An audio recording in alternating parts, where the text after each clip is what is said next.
কারণ আল্লাহর হাবিব বলেছেন আস-সাহাবিয়ু কান-নুজুম বিআইয়িহিম ইকতাদাইতুম ইহতাদাইতুম, আমার সাহাবীগণ আকাশের নক্ষত্র তুল্য, তোমরা তাদের মধ্যে যে কোনো একজনের অনুসরণ করলে তোমরা হিদায়াতের দ্বার প্রান্তে পৌঁছে যাবে। সাহাবী যদি জেনা করে থাকে তাহলেও কি সাহাবীকে মানতে হবে? হ্যাঁ, সাহাবী যদি জেনা করে থাকে তারপরেও সাহাবীকে সাহাবী হিসাবে মানতে হবে। আকাম কুকাম করবা, মাথায় কালা টুপি লাগাইয়া রেজবি বাবার দোহাই দিয়া তুমি বেহেশতে চলে যাইবা, তোমার কি মনে হয় যেন আল্লাহ গাঞ্জা খায়? আমাদের দরবারে অনেকে দেখি বাবা জানের ছবির সামনে এইভাবে হাত জোর করে ছবি তুলে হেটা আবার ফেসবুকে ছাড়ে। জুতার বাড়ি খাইছস বন্ড কোথাকার, তোর মতন ব্যক্তির কারণে আজকে রেজবির নাম তুলে অন্যরা বকা দেয়। আমার মুর্শিদ এগুলোকে সমর্থন করে নাই। হ্যাঁ, থাকতে পারে আপনার ঘরে অবশ্যই বাবাজান কিবলার ছবি থাকতে পারে, সেটাকে পর্দা দিয়ে আদবের সাথে আপনি এমন জায়গায় রাখেন যাতে এটা আপনার নিজের বউ না দেখে। আপনি সেটাকে সামনে সাজায়া রাখা মালা টালা দিয়া হিন্দুরার মতন পূজার সিস্টেম করে আবার এটারে ছবি তুললা ভিডিও করে নেয় ফেসবুকে ছাইরা, আপনি বুঝাইতে চাচ্ছেন যেন আপনার এই অপকর্মের দায়ভার রেজভী সাহেব। শাহজাদারা যদি তোমাকে সাপোর্ট দেয়, আমি প্রকাশ্যে শাহজাদাদের বিরুদ্ধে মাঠে নামবো। কারণ কোন শাহজাদা আমার ইমান না, আমার ইমান হলেন আমার মহান মুর্শিদ কিবলা মুজাদ্দিদে জামান। বলো আমাকে একটা প্রমাণ দাও, আল্লামা রেজভী শাহ হুজুর কিবলা পাক পাঞ্জাতনের বাতি ধরে সেজদা দিবেন জীবনে, এমন একটি প্রমাণ দাও আমাকে। তাহলে তুমি কোত্থেকে এটাকে আমদানি করে রেজভী দরবারের নামে চালান দিচ্ছ?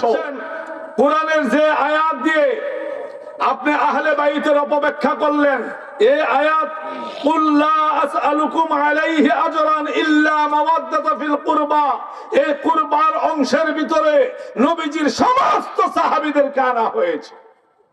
কুরবার ভিতরে নবীজির 4 কন্যা যায়নাব, রুকাইয়া, কুলসুম, ফাতেমা, নবীজির 4 পুত্র সন্তান তাইয়্যিব, তাহের, কাসিম, ইব্রাহিম, নবীজির 13 জন বিবি যাদের ব্যাপারে কোরআনের হুকুম হলো النبي أولى بالمؤمنين من أنفسهم وأزواجهم أمهاتهم, নবীর স্ত্রীগণ হলেন মুমিনদের, জোরে বলুন, মুমিনদের মা।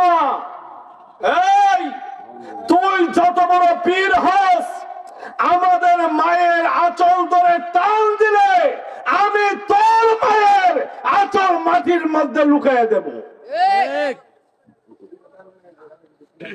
আহলে বাইত যদি বলতে হয়, এবার আসেন সূরা আহজাবের, আমার হাতে নাকি কুরআন শরীফ বলেন, কুরআন শরীফ, আমি কিন্তু এটা আমার সাথে করে আনি নাই, এখান থেকে নিচ্ছি। এই সূরা আহজাবের 28, 29, 30, 31, 32, 33, 6টা আয়াত। এই 6টা আয়াত আল্লাহ পাক নাযিল করেছেন আহলে বাইতের ব্যাপারে। আহলে বাইতের প্রথম স্তর হলো আমার আম্মা জানেরা। দুনিয়ার সমস্ত বেশ্যাদেরকে বেহেশতে নেওয়ার দায়িত্ব আমি নিলাম, কিন্তু কোন মুসল্লি, কোন হুজুর, কোন বিশ্বাস বেহেশতে যাবে না যতক্ষণ পর্যন্ত তার মধ্যে 1 যারা পরিমাণ বান্দার হক থাকবে। যে বছর থেকে বাবাজান কিবলা জমিন থেকে পর্দা নিলেন, সেই বছর থেকে আমি স্টপ হয়ে গেছি। স্টপ হওয়ার পিছনে একটা কারণ আছে, সেটা আপনাদেরকে বলবো না, সেটা আমার এবং আমার মুর্শিদের একান্ত গোপন বিষয়। আর এখন আমার কাছে ওয়াজ মাহফিল ভালো লাগে না, সোজা বাংলা কথা। আমার কাছে এটা একবারে একটা বিষাক্ত কাজ।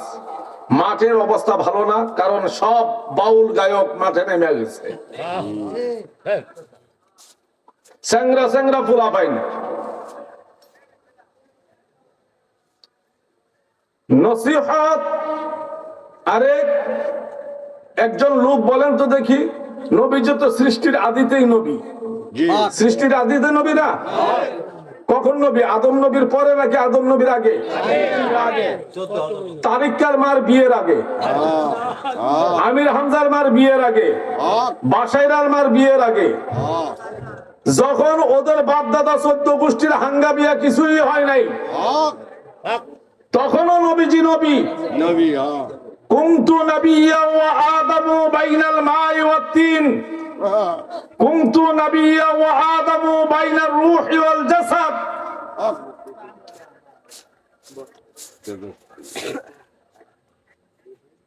नीमे ताबिब खतरे जान, नीमे मुल्ला खतरे ईमान।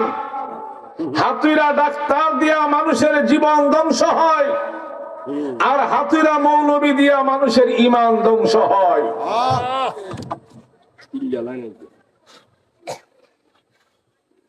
এই যুগে যতগুলো ভাইরাল বক্তা আছে সবগুলো হইল হাতুইরা মৌলবী। কিতাবের ইবারত পড়ার ক্ষমতা নাই, তাউযু তাসমিয়ার তাহকিক জানে না, তারকিব জানে না, তাদিল জানে না, তাবদিল জানে না। নামের পিছনে লকব লাগাই দিছে আন্তর্জাতিক খ্যাতি সম্পন্ন মুফাসসিরে কুরআন। খাইতে পায় না ফকিরনি, মাদা দিয়া হইছে।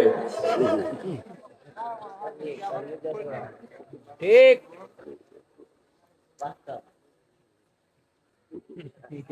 এই হাইব্রিড মৌলবীগুলো মাঠে আসার কারণে এত এত ফিতনা আমাদের মধ্যে ছড়াইয়া পড়ছে। আগে মোল্লা মৌলবী কম ছিল, ফিতনাও কম ছিল। ছিল না তা না, ছিল, কিন্তু কম ছিল। হাইব্রিডের দুইটা গুণ, দেখতে সুন্দর, ফলন বেশি, কিন্তু খাওয়াতে কোনো স্বাদ নাই। এই হাইব্রিড মৌলবী গুলো দেখতে উঁচা লম্বা,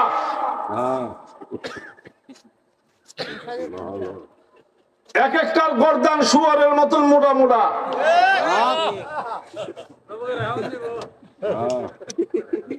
কারণ রক্তগত ভাবে এগুলো ইয়াজিদের বংশধর, আকীদাগত ভাবে এগুলো ইবনে উবাই ইবনে জিয়াদের বংশধর।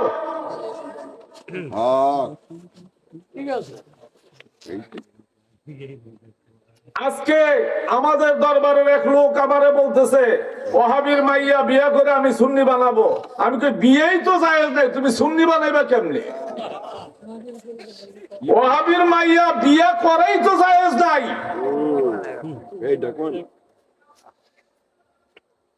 জানেন না হাদিস? নবীজি বলেছেন, ইয়াকুম ওয়া ইয়াহুম, তোমরা তাদের কাছে যেও না, তাদেরকে তোমাদের কাছে আসতে দিও না। লা ইউদিল্লুনাকুম, যাতে করে তারা তোমাদেরকে পথভ্রষ্ট করতে না পারে। ওয়ালা ইফতিনুনাকুম ইম মারিদু ফালা তাউদুহুম, যদি তারা অসুস্থ হয় তোমরা তাদেরকে দেখতে যাইও না। ওয়া ইম মাতু ফালা তাশহাদুহুম, যদি তারা মৃত্যুবরণ করে শোনার পরে ইন্না লিল্লাহ পড়তে পারবে না, তাদের জানাজায় অংশগ্রহণ করতে পারবে না। ফালা তুসাল্লিমু আলাইহিম, রাস্তায় দেখা হইলে সালাম দিবা না। ওয়ালা তুজালিসুহুম, তাদের সাথে এক জায়গায় উঠা বসা করবে না। ওয়ালা তুশারিবুহুম, তাদের সাথে একই গ্লাসে চা পানি পান করবে না। ওয়ালা তুআকিলুহুম, তাদের সাথে একই অনুষ্ঠানে খাবার দাবার খাবে না। ওয়ালা তুনাকিহুহুম, তাদের সাথে কোনো বিবাহ বন্ধনে আবদ্ধ হইল বিয়া দিও না, বিয়া করায়ও না। ওয়াহাবি, খারিজি, শিয়া, মুতাজিলা, কাদিয়ানি, বাহিয়া, তাবলিগি, মাউদুদি, লামাযহাবি, জাবরিয়া, খবরিয়া, কদরিয়া, মুআম্মারিয়া, মুবাশশারিয়া, মুকদ্দামিয়া, জাহমিয়া, ফাহমিয়া, যতগুলো বাতিল ফিরকা আছে তাদের কাছে মেয়ে বিয়ে দেওয়ার চাইতে কুকুরের কাছে দিয়ে দেওয়া উত্তম। কথা কি বুঝাইতে পারতেছি? কারণ এই ৭২ দলকে আল্লাহর হাবিব উনার নূরানি জবান মুবারকে জাহান্নামী বলেছেন।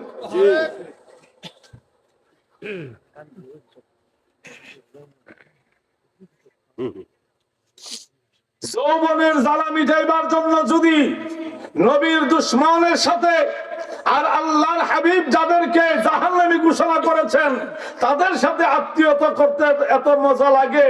তুমি রেজভী সাহেবের মুরিদ না, তুমি যদি আব্দুল কাদের জিলানীর মুরিদ হও, লা শাক্কা ফীহি, নিঃসন্দেহে তুমিও জাহান্নামী। সত্য কথা। ও আকাম কুকাম করবা, মাথায় কালা টুপি লাগাইয়া রেজবি বাবার দোহাই দিয়া তুমি বেহেশতে চলে যাইবা। তোমার কি মনে হয় যেন আল্লাহ গাঞ্জা খায়? হ্যাঁ, তুমি কি আল্লাহকে এমনই মনে করো?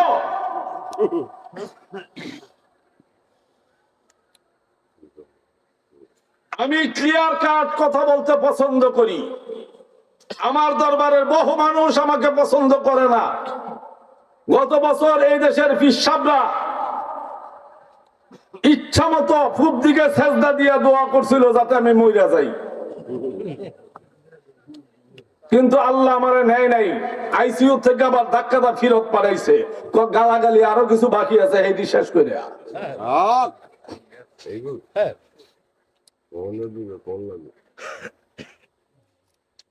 আজকে আমাকে একটা সাবজেক্ট দিছে, আমার সাবজেক্টে মুফতি আইয়ুব আলী সাহেব উনি ওয়াজ করে ফেলছে। সাবজেক্ট ছিল আমার আহলে বাইতের মর্যাদা। আমি আজকে ওই যে আমার ভাই এই আব্দুল কাদের সাহেবকে অনেকক্ষণ জানছি, আপনি সাবজেক্ট দিছেন, তা আলেমদেরকে পরামর্শ করবেন না যেন হুজুর আপনাকে এই সাবজেক্ট দিতে চাই, আপনি এই সাবজেক্টের উপরে আলোচনা করবেন? এটা ওয়াজ মানে কি বলতে পারেন? ওয়াজ কাকে বলে? এত বছর তো আপনারা ওয়াজ শুনছেন। ওয়াজ হলো জাস্ট এক একটা টপিকস এর উপর এক একটা ক্লাস চলতেছে। কি চলে? জোরে বলেন। আচ্ছা, ক্লাসের মধ্যে যদি যাইয়া একবারে ক্লাস 1 থেকে ধরে অথবা আপনার প্লে থেকে ধরে নার্সারি থেকে ধরে একবারে মাস্টার্স পর্যন্ত পিএইচডি পর্যন্ত এমফিল পর্যন্ত যদি ক্লাসের মধ্যে যাইয়া টিচার সুর দিয়া বক্তব্য দেওয়া শুরু করে, স্টুডেন্টরা কি বুঝবে? এটা কি গানের ক্লাস? কথা বলেন, গানের ক্লাস? ওয়াজ করা হয় এই জন্য সাধারণ আম পাবলিক যারা, তারা শরীয়ত, তরিকত, হাকিকত, মারিফতের যেই সমস্ত গুরুত্বপূর্ণ বিষয়গুলো তাদের জানা বুঝা এবং মানা ফরজ, ওইগুলো তাদেরকে জানাইবার জন্য এই ওয়াজ মাহফিলের নসিহতের এক একটা মজলিসের আয়োজন করা হয়। এখানে কিচ্ছা কাহিনী গাওয়ার কোনো কারণ নাই, এখানে সুর দিয়া গান গাওয়ার কোনো কারণ নাই। এখানে হলো এই লোকগুলো তাদের ঈমান আকীদাকে নিয়ে কিভাবে কবর পর্যন্ত যাবে সেই থিওরি গুলো তাদের মধ্যে অ্যাপ্লাই করতে হবে। ঠিক, এটাই আছে। এখন আসেন, আমাকে যে সাবজেক্ট দেওয়া হয়েছে, আমি যদি অন্য টপিকসে কথা বলতে যাই দীর্ঘ সময় লাগবে।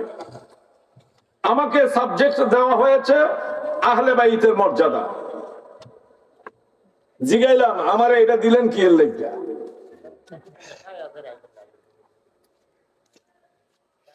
বুঝলাম যে না, এটা পূর্ব পরিকল্পিত এবং আমেরিকার ষড়যন্ত্র।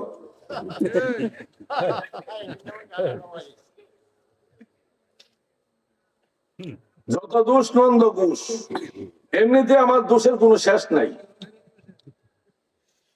এখন আমার আর একটু কালার করার লাগা এই আব্দুল কাদের ভাই এই বুদ্ধিটা বাইর করছে। এখানে সাবজেক্টটা হলো কার মর্যাদা? জোরে বলেন, জোরে বলেন। আহলে বায়াত না, আহলে বায়াত এক জিনিস, আরেকটা হলো আহলে বাইত।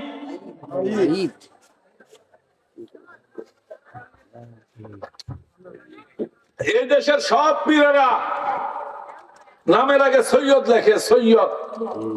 কি লেখে? জোরে বলেন, সৈয়দ। আমি এক ব্যক্তি উল্টাই গেলাম, আমি বললাম সৈয়দ কোনো শব্দই নাই, সৈয়দ এটা ভুল। আমি আমার নামের মধ্যে সাইয়্যিদ লেখাই, সাইয়্যিদ। এখন আমার ধাক্কা খাইতে খাইতে খাইতে খাইতে বাংলাদেশ, ভারত, পাকিস্তানের বহু পীরেরা এখন সৈয়দ শব্দ পাল্টে সাইয়্যিদ লেখা শুরু করে দিছে।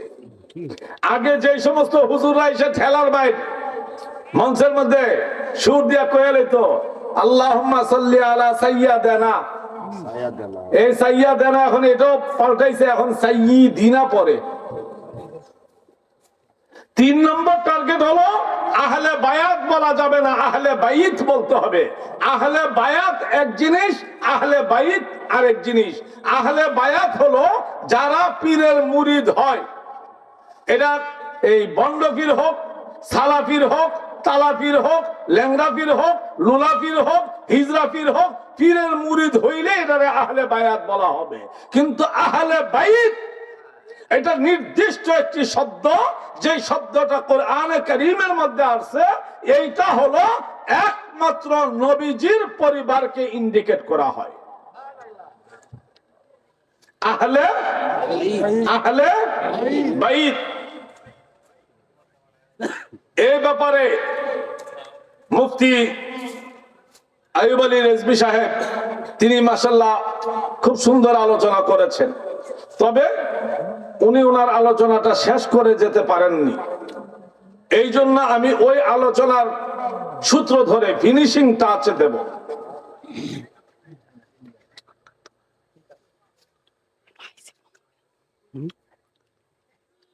কোরআনের একটা আয়াত আছে, লা তাকরাবুস সালাহ। আল্লাহ বলছেন তোমরা নামাজের ধারে কাছেও যাইও না। কে বলছেন? জোরে বলেন। এখন বাটপার ফকিররা যখন জিগাই, এই তোরা নামাজ পড়ছ না কে? আল্লাহ নিষেধ করছে কোরআনের মধ্যে, লা তাকরাবুস সালাহ, তোমরা নামাজের ধারে কাছেও যাইও না। আমরা আল্লাহর হুকুম মানি। আর কোন জবাব আছে? বলেন, আর কোন জবাব আছে? এখন এই লা তাকরাবুস সালাহ এর পরের অংশে কি কইছে আল্লাহ? এটা কখন যেত না, এটা মারেফত। যেটা কখন যাইতো না এটার নাম মারেফত।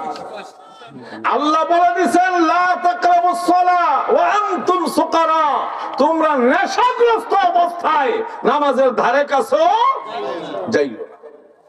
এইটা কোন? এইটারই কয় ঈমান সুদ।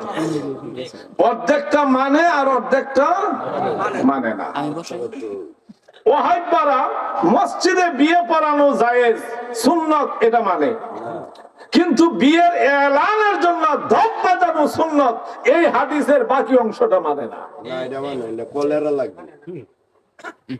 এমদা ফকিররা এক ভণ্ডামি করে কোরআনের আয়াত লইয়া, ওই দিকটা ওয়াহাবীরা, সেমি সুন্নিরা, কোয়ার্টার সুন্নিরা, হাইব্রিড সুন্নিরা, তারা আবার হাদিস নিয়ে আরেক জালিয়াতি করে, অর্ধেকটা মানে আর অর্ধেকটা মানে না। যদি জিজ্ঞাসা করি ওইটা মানেন না কেন, সমাজে ফিতনা সৃষ্টি হবে। তো সমাজে ফিতনা সৃষ্টি হইলে নবীর সুন্নাত বাদ দিয়ে দিতে হবে, এই দলিল কই পাইলেন?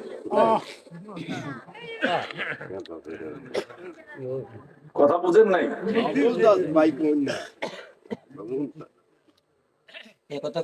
সুবিধাবাদ জিন্দাবাদ, সুবিধাবাদ জিন্দাবাদ। আসলে আমার কোনো দল নাই, আমি হলাম বাংলাদেশ পেট পূজা পার্টির চেয়ারম্যান। খানা আছে যেখানে, আমি আছি সেখানে। সিস্টেম বুঝছেন তো? এখন ওয়াহাবীরা মানুষের ঈমান চুরি করে তাওহীদের দোহাই দিয়ে, খারিজিরা মানুষের ঈমান চুরি করে কোরআনের দোহাই দিয়ে, রাফিজি শিয়ারা মানুষের ঈমান চুরি করে আহলে বাইতের দোহাই দিয়ে, কাদিয়ানীরা মানুষের ঈমান চুরি করে খাতামুন নবিয়্যিন শব্দটার অপব্যাখ্যা করে, তাবলীগওয়ালারা মানুষের ঈমান চুরি করে নবীজির একটা হাদিসের অপব্যাখ্যার মাধ্যমে এই সবগুলো ঈমান চুরের মূল টার্গেট একটা জায়গায়, সেটা হলো সাধারণ মুমিন মুসলমানের ঈমানকে ধ্বংস করে দেওয়া।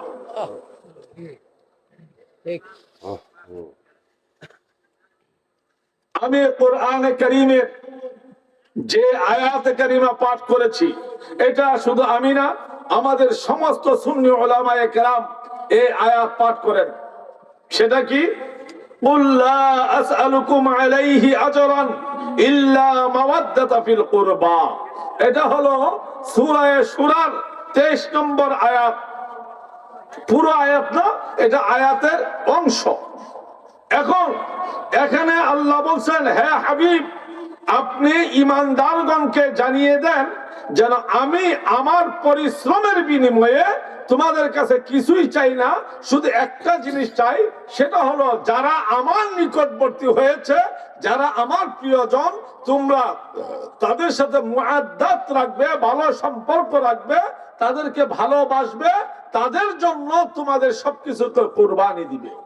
এখন এই আয়াতটাকে টার্গেট করে, আয়াতটা কিন্তু ঠিক আছে, কিন্তু অর্থটাকে অন্যদিকে ডাইভার্ট করে দেওয়া হয়েছে। ডাইভার্ট করে এটাকে শুধু হযরতে শেরে খুদা মাওলানা আলী, হযরতে মা ফাতেমাতুজ জাহরা রাদিয়াল্লাহু তাআলা আনহা এবং হাসনাইনে কারিমাইন উনাদের দিকে নিয়ে গেছে। তাহলে নবীজির অন্য কন্যারা, নবীজির স্ত্রীগণ, নবীজির অন্য সন্তানগণ, নবীজির শ্বশুরগণ, নবীজির সাহাবায়ে কেরাম, ওনারা কি নবীজির কুরবাত নন? নিকটজন নন?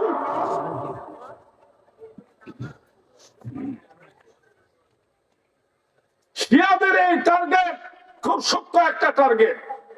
আপনারা জানেন যেন এই দেশে, আমার এখানে এই আরো দূর থেকে বলি, বাবাজান কেবলা কালো জিরা পরায় দিতেন, এটা জানেননি আপনারা?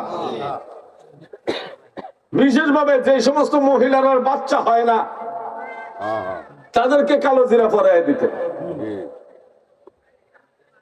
তো এই কালো জিরার ভিতরে কত যে ময়লা থাকে, বাবাজান একদিন আমাকে ইশারা দিয়া বললো যেন, বাবা এটার এই সমস্যা আছে। এখন আমার কাছে যখন লোকেরা কালো জিরা পরার জন্য আসে, তখন আমি বলি যেন এগুলোর প্রথম জারো যাইরা সেরা, এরপর এগুলোরে বলের মধ্যে ফালাইয়া কষলে দৌ ধুইয়া রোদ্রে শুকাইয়া, এরপর আবার এগুলোরে স্টিল বা সিলভারের বলের মধ্যে ফালাইয়া আঙ্গুল দিয়ে এইভাবে বাঁচতে হবে, কারণ এটার মধ্যে পাথরের কণাগুলো কালো জিরার রঙেই লুকায়িত। বুঝেন নাই? যেই জিনিস যত দামি সেটা তত বেশি নকল হয়। আচ্ছা, কয়লা জীবনে নকল হয়? হ্যাঁ, কয়লা নকল হয় না, কারণ স্বর্ণ নকল হয় কিনা? স্বর্ণ নকল হয়। যেই জিনিসের মার্কেট বেশি সেটা তত বেশি নকল হয়। যারা এই নকল কোম্পানিগুলো তৈরি করে, যারা নকল মাল সাপ্লাই করে, যারা জনগণকে ঠকায়, ধোঁকা দেয়, তারা সব ইমানদার বেহেশতি মানুষ। হ্যাঁ,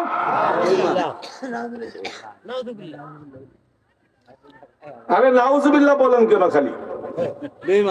সুজা বাংলা বলবেন, সুজা বাংলা। নাউজুবিল্লাহ বললে বুঝি না, এটা আরবের ভাষা।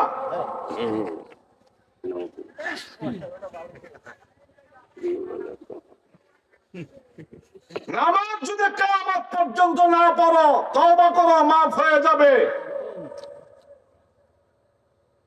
দুনিয়ার সমস্ত ব্যবসাদেরকে বেহেশত নেওয়ার দায়িত্ব আমি নিলাম,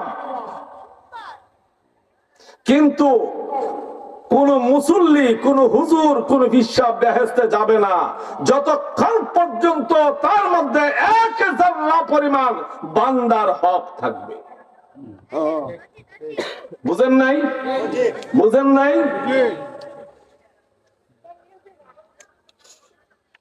আপনি মসজিদ দিছেন, মাদ্রাসা দিছেন, পীরের এখানে গরু দিছেন, কাবা ঘর তওয়াফ করছেন, আপনি যে রমজান মাসে আরেক বেলার খেতের কাঁচামরিচ দিয়ে ইফতার করছিলেন এটা মনে আসেনি?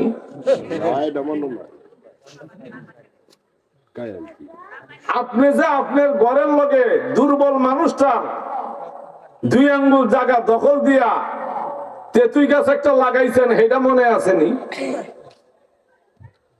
আপনি যে আরেকজনের ডালা কেটে আইন সেটা আপনার বাইসানার মধ্যে লাগাইছেন এটা মনে আসেনি? এত তাড়াতাড়ি সুফি সাধক সাজ্জা বেহেশতে যাইতে গেছেন আর সমাজের ইমানচোর মোল্লাগুলো আপনাদেরকে সাপোর্ট দেয়, তারা আপনাদের লাগে কি সুন্দর মসজিদের মধ্যে বয়া বয়া দোয়া করে। এইগুলো হইলো বড় বাটপার জালিম। এইগুলো জালিমের জন্য যারা দোয়া করে তারা সবচেয়ে বড় জালিম। জালিমকে যারা সাপোর্ট করে তারা বড় জালিম। এই সমস্ত মোল্লারা না নামাজের ইমাম হওয়ার যোগ্য, না যুদ্ধের ময়দানের ইমাম হওয়ার যোগ্য। ধর্মের মধ্যে তাদের কোনো ইচ্ছাই নাই, তারা হলো ধর্মের মধ্যে আগাছা। সমাজের চেয়ারম্যান প্রভাবশালী, সে অন্যের উপরে জুলুম করে। আমি চেয়ারম্যানদের মুসু মুসু করে কথা বললাম যাতে চেয়ারম্যান আমি যাওয়ার সময় 10,000 টাকার একটা বান্ডিল দিয়ে দেয়। তার মানে আমার কোনো আল্লাহ নাই, আমার আল্লাহ হইল চেয়ারম্যান।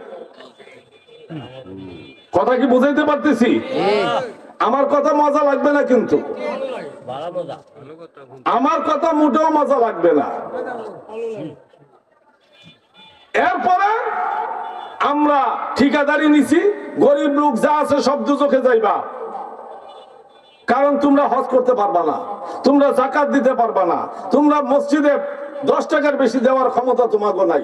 তোমরা আমরার মতন হুজুরের দাওয়াত দিয়ে একটা মুরগির ডিম জবাই করে খাওয়াই দাও, আর বড় বড় লোকেরা আমাদেরকে নিয়ে গরু জবাই করে 500 টাকার নোট কসকুচ্ছে নোট ধরে দেয়।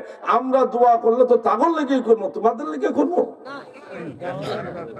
বিদায় বড় লোক যারা আছো তোমাদের জন্য বেহেশত কনফার্ম। দুনিয়ার যত অন্যায় আছে, যত অপরাধ আছে সব করো। হুজুররা বাংলাদেশের বাইতুল মুকাররমের খতিব সহ সব মিল্লা দোয়া করে তোমাদেরকে বেহেশত পাঠিয়ে দিবে। আর গরিব মানুষ তোমরা যতই সওয়াব কামাই করো, মনে রাখো তোমরা যখন আমাদের সরকারি ব্রিজের উপর দিয়ে যাইবা তখন আমাদের ঠিকাদাররা তোমাদের সওয়াব সব কাইরা রাখা তোমাকে খালি হাতে দুজকে পাঠিয়ে দিবে। সিস্টেম বুঝাইতে পারতেছি? এইগুলো হলো সমাজের মধ্যে বিচরণকারী ধর্মের লেভেলে ধর্মচোর ইমান চোরদের অবস্থা। ওই যে বললাম যেন কাইল্লা জিরার মধ্যে কাইল্লা জিরার মতোই পাথর কণাগুলো লুকায়িত থাকে। ঠিক আমাদের মধ্যে এই লোকগুলো লুকায়িত আছে। এই জন্য আমি রেজবিয়া দরবারে যতবার মাইক ধরেছি বলতাম যেন কিছু লোকের মাথায় কালো টুপি থাকবে, মুখে রেজবি বাবা স্লোগান থাকবে, মহিলাদের গলার চেন গুলো হেরাই চুরি করে, মানুষের মোবাইল গুলো হেরাই চুরি করে, দরজার সামনে থেকে জুতাগুলো ওরাই চুরি করে, দরবারের মধ্যে যত আকাম কুকাম আছে এইগুলো করে। এইগুলো কইরা রেজবিয়া দরবারের উপরে কলঙ্ক আরোপ করে দিয়ে যেতে চায় আর বুঝাইতে চায় যেন রেজবির কোনো ক্ষমতা নেই, আমরা রেজবিয়া দরবারে যে আকাম কুকাম করে আইসা করছি। এইগুলো সমাজের মধ্যে আইসো লম্বা কইরা টুপি দাড়ি রাখা রোজার মাসে রাস্তার মধ্যে দাঁড়িয়ে সিগারেট টানে আর রেজবি বাবার নাম বিক্রি করে যাতে লোকেরা রেজবির নাম তুল্লা গালি দিতে পারে।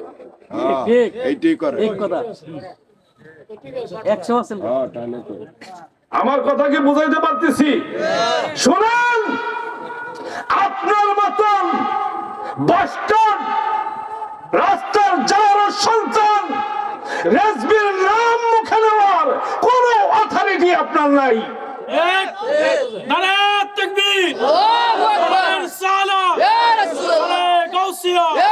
আপনার কি মনে হয় রেজবি অন্য 10 জন পীরের মতন পীর? কি মনে করেন আপনি? আপনি রেজবি সাহেবের নামে যা ইচ্ছা তাই চালাই দিবেন। আপনি এত আশা হইছেন তো এত আশা হইলে বউরে একবার আম্মা ডাকেন না কেন? রেজবির নামে যদি সব আকাম কুকাম আপনি জায়েজ বানাইতে চান তো বোন একবার আম্মা ডাকেন, দেখি ফতুয়া কই পর্যন্ত যায়।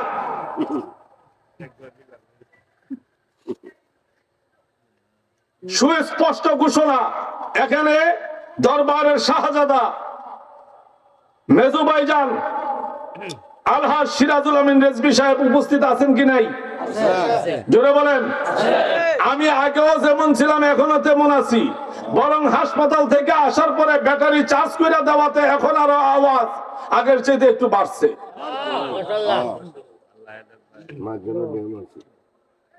সারা বাংলাদেশ যদি এক হয়ে যায়, আমাকে যদি রেজবিয়া দরবার থেকে বহিষ্কার করা হয় তাতেও আমার কোনো আপত্তি নাই, কিন্তু মনে রাখবা তোমার কারণে যদি আমার মুর্শিদের নামের উপরে একটা কলঙ্কের আঁচড় পড়ে, তুমি 70 গজ মাটির নিচে গেলে আমি আব্দুল কাইয়ুম সেখান থেকে টেনে তুলে তোমাকে নতুন ভাবে সমাজের সামনে দাঁড় করাইয়া দেব।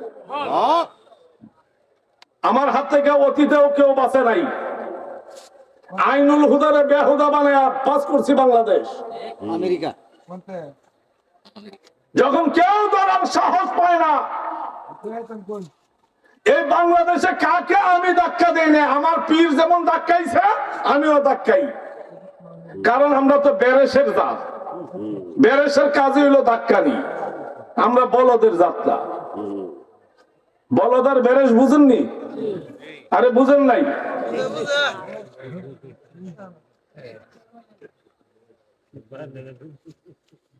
মানে আমরা পাঠার জাত, খাসির জাত না।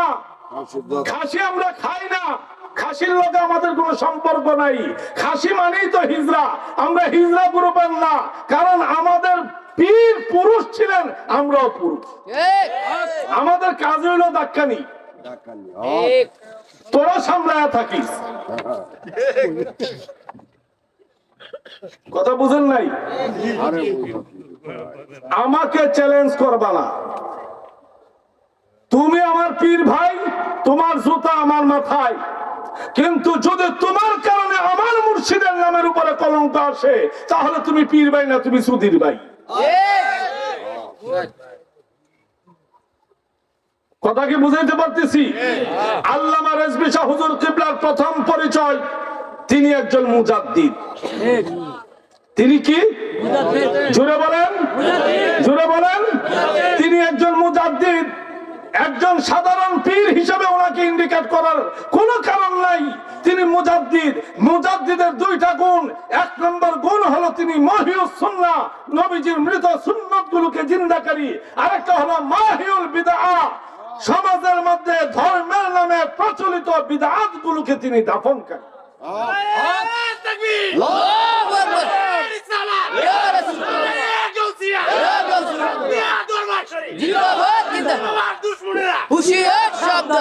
এখন তুমি আমার পীরকে ঢুল্লা পীর, সুল্লা পীর, গাঞ্জুটি পীর বানাইবার এত চেষ্টা কেন চালাচ্ছ? তোমার মধ্যে ভণ্ড পীরদের জিন ভূত আসর করছে। তুমি তোমার ওই ভণ্ডামি লইয়া দূরে কোথাও কোন বট গাছের নিচে চলে যাও, তোমার ছায়া রেজবিয়া দরবারের নিচে হবে না। শাহজাদারা যদি তোমাকে সাপোর্ট দেয়, আমি প্রকাশ্যে শাহজাদাদের বিরুদ্ধে মাঠে নামবো। কারণ কোন শাহজাদা আমার ইমান না, আমার ইমান হলেন আমার মহান মুর্শিদ কিবলা মুজাদ্দিদে জামান। বলো, আমাকে একটা প্রমাণ দাও। আল্লামা রেজভী শাহ হুজুর কিবলা পাক পাঞ্জাতনের বাতি ধরে সেজদা দিবেন জীবনে, এমন একটি প্রমাণ দাও আমাকে। তাহলে তুমি কোত্থেকে এটাকে আমদানি করে রেজবিয়া দরবারের নামে চালান দিচ্ছ? তোমাকে এই অথরিটি কে দিছে? এই বাংলাদেশে যখন কোন পীর, কোন বক্তা, কোন মৌলবী শিয়াদের বিরুদ্ধে মুখ খোলার সাহস করে নাই, আমি আব্দুল কাইয়ুম আল হুসাইনি আমার মুর্শিদের হুকুমে বাংলাদেশে এমন কোন শিয়া দরবার নাই, শিয়া পীর নাই যেন এটা আমার ধাক্কা খায় নাই। মামলাতে প্রধান আসামি আমি, শিয়াদের মামলার প্রধান আসামি আমি। হামলা মামলা সব গেছে, কিন্তু আমি দমি নাই। কারণ ওয়াহাবিরা যেমন ঈমান চোর, শিয়ারাও ঈমান চোর। ঠিক। কথা কি বুঝাইতে পারতেছি? ওয়াহাবিরা যেমন ঈমান চোর, শিয়ারাও মানচুর। ঈমান চোর। ওয়াহাবিরা আমাদের প্রকাশ্য শত্রু, শিয়ারা হলো আমাদের ঘরের ভিতরে পালিত বিষাক্ত সাপ। এখন আসেন কোরআনের যে আয়াত দিয়ে আপনি আহলে বাইতের অপব্যাখ্যা করলেন, এই আয়াত কুল লা আসআলুকুম আলাইহি আজরান ইল্লা মাওয়াদ্দাতা ফিল কুরবা, এই কুরবার অংশের ভিতরে নবীজির সমস্ত সাহাবীদেরকে আনা হয়েছে। কুরবার ভিতরে নবীজির 4 কন্যা যায়নাব, রুকাইয়া, কুলসুম, ফাতেমা, নবীজির 4 পুত্র সন্তান তাইয়্যিব, তাহের, কাসিম, ইব্রাহিম, নবীজির 13 জন বিবি, যাদের ব্যাপারে কোরআনের হুকুম হলো النبي أولى بالمؤمنين من أنفسهم وأزواجهم أمهاتهم, নবীর স্ত্রীগণ হলেন মুমিনদের, জোরে বলুন, মুমিনদের মা। এই তুই যত বড় পীর হস, আমাদের মায়ের আঁচল ধরে টান দিলে আমি তোর মায়ের আঁচল মাটির মধ্যে লুকিয়ে দেব। ঠিক। আহলে বাইত যদি বলতে হয়, এবার আসেন সূরা আহজাবের, আমার হাতে এটা কি কুরআন শরীফ। বলেন? কুরআন শরীফ। আমি কিন্তু এটা আমার সাথে করে আনি নাই, এখান থেকে নিচ্ছি। এই সূরা আহজাবের 28, 29, 30, 31, 32, 33, 6টা আয়াত। এই 6টা আয়াত আল্লাহ পাক নাযিল করেছেন আহলে বাইতের ব্যাপারে।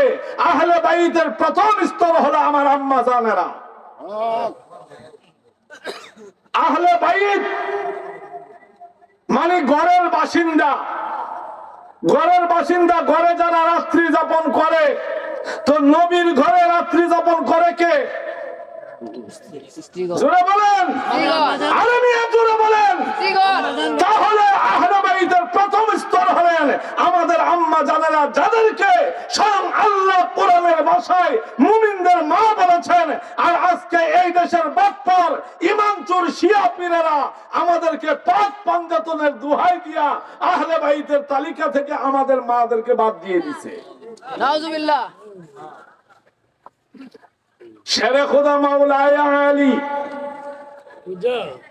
খাতুনে জান্নাত ফাতেমাতুজ জাহরা রাদিয়াল্লাহু তাআলা আনহা, হাসনাইন কারীমাইন, অবশ্যই ওনারা আহলে বাইতের অন্যতম সদস্য। ওনাদেরকে বাদ দেওয়া যাবে না। কিন্তু শুধু ওনাদের উপরে বিশেষ করে পাক পাঞ্জাতল শব্দটা শিয়াদের উদ্ভাবিত, এটাকে চালু কইরা দিয়া আস্তে কইরা পিছন থেকে উম্মুল মুমিনিনদের নাম কেটে দিলেন। ওখান থেকে নবীজির বাকি 3 মেয়ের নাম কেটে দিলেন, নবীজির 4 পুত্র সন্তানের নাম কেটে দিলেন, এবং নবী পরিবারের অন্য যারা যারা আছে তাদের নাম কেটে দিলেন। আমার পৈতৃক হিসাবে আমার দাদার ঘরে আমার আব্বা আর আমার জ্যাঠা 2 জন, আমার বাবার ঘরে আমরা 2 ভাই, আমি এবং আমার ছোট ভাই, আর আমার জ্যাঠার ঘরে তারা 2 ভাই। যখন জমি জরিপ হচ্ছে, আমার বাবা মারা গেছে আমার 3 বছর বা 3.5 বছর বয়সে। যখন আমাদের জমি জরিপ হচ্ছে, তখন আমার মা অন্যত্র বিয়ে হয়ে গেছে, আমার ছোট ভাই মারা গেছে, আমি তখন বাড়িতে নাই। আমার জ্যাঠাকে যখন জিজ্ঞাসা করা হইল যে এই জমির আর কোনো অংশীদার আছে কিনা, আমার জ্যাঠা ঠাস করে জবাব দিয়ে দিলেন যেন না, এটার আর কোনো অংশীদার নাই, আমার ভাই মারা গেছে, তার আর কোনো ছেলে সন্তান নাই, যার জন্য পুরো জমিটা আমার জ্যাঠার নামে উঠে গেল। হালাল নাকি হারাম? জোরে বলুন, হালাল নাকি হারাম? এটা বাস্তব ঘটনা বললাম আমি।